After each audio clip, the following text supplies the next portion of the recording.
সম্মান এমন একটা জিনিস যেটা টাকা দিয়ে কেনা যায় না। সম্মান অর্জন করতে হয় মানুষের ব্যবহার দিয়ে। একটা মানুষের পরিচয় পায় তার কথায়, তার আচরণ, তাই না?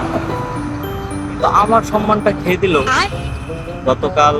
আমি আর আমার ফ্রেন্ড কাজ শেষে বিকেল টাইমে বের হইলাম রাস্তায় ঘুরতে। अच्छा তো 3-4টা মেয়ে আমাকে ডাক দিল, কাছে গেলাম। ठीक है মেবি বয়স হবে 12 থেকে 13 বছর। अच्छा তো আমাকে বলে, ভাইয়া আপনার সাথে কিছু কথা আছে। আমি বলি, কি কথা বলো? পার্সোনাল। और अभी तो रुको। বলে, পার্সোনাল কথা যায় এখানে বলা যাবে না, এমন কি কথা? এখানেই বলো, সমস্যা নেই। আমাকে বলে, তাহলে তার সিক্রেসি থাকবে না। আমি সাইডে গেলাম। যাওয়ার পরে সে আমাকে বলে যে আপনার নাম্বারটা দেন। আমি লজ্জায় বাঁচি না ভাই, চেংড়ি আমাকে প্রপোজ করে দিল।